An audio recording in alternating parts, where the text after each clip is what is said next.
Allah memberikan keberkahan Amin. kepada Pak Iwan, kepada jamaah Masjid Raya ini dan juga seluruh masyarakat, dan terutama para jamaah yang hadir di tengah hujan masih hadir untuk menunjukkan kecintaan kepada kiblat pertama umat Islam bumi Isra Mi'raj, yaitu Masjid Al-Aqsa di kota Al-Quds di Palestina. Perkenalkan, nama saya Ibu, biasa dipanggil Ibu Vira. Saya adalah ketua dari Yayasan Adara Relief Internasional yang sudah berdiri sejak 15 tahun yang lalu. Ini belum pada lahir nih anak-anak ya. Ada yang udah umur 15 tahun di sini? Belum ada kan? Nah, 15 tahun yang lalu.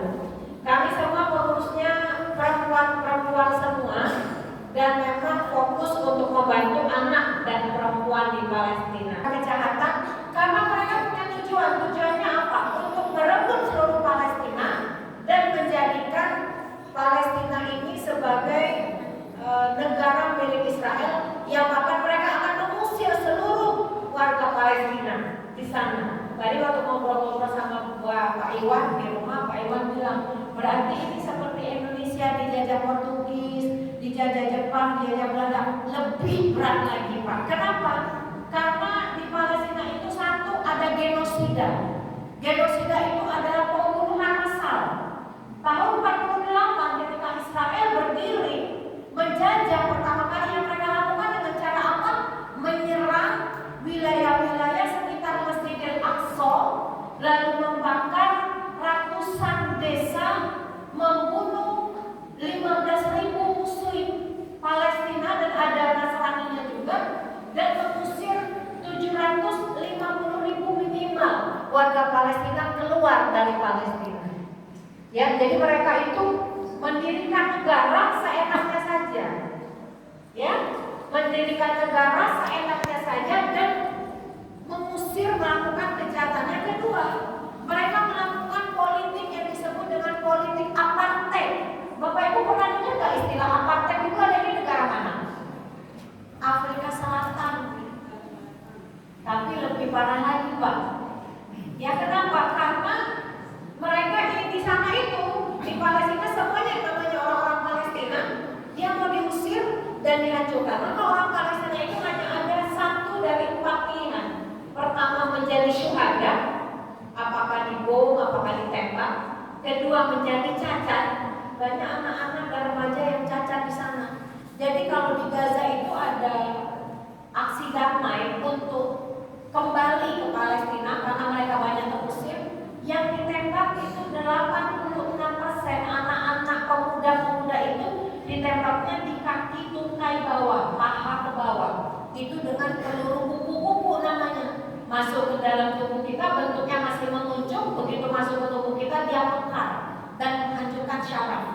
Sengaja tidak ditembak mati. Kenapa? Terutama di Gaza nih. Kalau di kota Al-Quds mereka ditembak mati. Tapi di kota Gaza mereka dicacatkan. Kenapa? Karena ingin menunjukkan bahwa pemuda-pemuda Palestina itu adalah pemuda-pemuda cacat, sehingga mereka menjadi minder. Tapi apakah terjadi? Tidak. Mereka tidak pernah minder. Bu Fira, saya pernah berkunjung, ibu-ibu, bapak-ibu, ke rumah sakit di Turki, di mana di situ ada 18 pemuda yang diterbangkan oleh pemerintah Turki, dijemput, ya, diobati di rumah sakit Turki. Semua mereka cacat, untung kakinya. Saya tanya satu persatu, ada namanya Muhammad Mursi, umur 14 tahun. Ditunjukkan oleh bapaknya di ronsen. Ronsen itu ada bolongnya di kepalanya. Bolong kira-kira segini nih. Kira-kira diameternya 3 cm. Bolong di apa namanya, di batok telapak kepalanya, batok telapak, batok kepala. Ya, karena ditembak oleh Israel. Ya. Yang lain juga begitu. Terus saya tanya, ada yang umurnya 21 tahun, ada yang umur 18 tahun, bahkan umur 14 tahun, yang paling muda pada waktu. Mereka semua itu penghafal Al-Quran. Mereka semua penghafal Al-Quran. Saya tanya, kalian nanti kalau sudah sembuh mau kembali ke Gaza apa tinggal di Turki? Kami mau